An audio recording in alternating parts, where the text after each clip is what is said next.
नमस्कार. दिल्लीवरून आल्यावर प्रत्येक जण भेटल्यावर म्हणतो शुभेच्छा, तुमचं निलंबन झालं.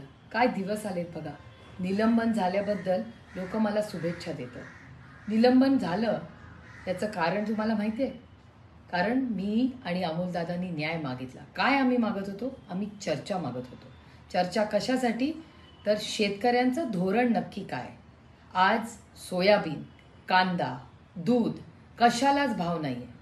आणि कारण काय? कारण काय? हे सरकारचं चुकीचं शेतकऱ्यांच्या विरोधात, शेतकऱ्यांचं कंबरडं मोडण्याचं जे धोरण आहे ह्याच्या विरोधात आपण एक आक्रोश मोर्चा करतोय. आणि काय चाललं या देशामध्ये? आमचं निलंबन का करण्यात आलं? कारण का त्यांना असे कायदे आणायचे होते ज्याचा आम्ही जाहीर विरोध करतो.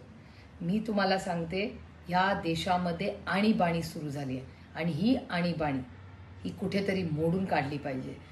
संविधान वाचवलं पाहिजे. कारण का ह्या देशामध्ये भारतरत्न डॉक्टर बाबासाहेब आंबेडकरांनी आपल्याला दिशा दिली आणि ती दिशा आणि तेच जे आहे त्या सरकारची जबाबदारी आहे की त्या संविधानाच्याच चौकटीत राहून तुम्ही काम केलं पाहिजे. आणि ह्या आणीबाणी आणि शेतकरी विरोधी हे जे सरकार आहे त्याला त्याची जागा दाखवायची वेळ आली आहे. म्हणून मोठ्या संख्येने आपण जरूर उपस्थित राहा. अमोलदादा आणि मी 27 ते 30 तारीख या आक्रोश मोर्चासाठी रस्त्यावर उतरलेलो आहे. आणि जोपर्यंत तुम्हाला न्याय मिळणार नाही, शेतकऱ्याला न्याय मिळणार नाही, जे आम्ही नेहमी तुम्हाला भाषणात सांगते, आपलं धोरण काय? सेवा, सन्मान आणि स्वाभिमान.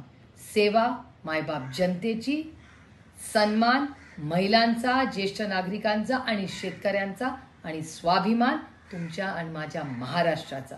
याच्यासाठी चला पूर्ण ताकदीने लढूया. आणि तुम्हाला न्याय दिल्याशिवाय अमोलदादा आणि मी स्वस्थ बसणार नाही हा शब्द तुम्हाला देते. जय हिंद, जय महाराष्ट्र.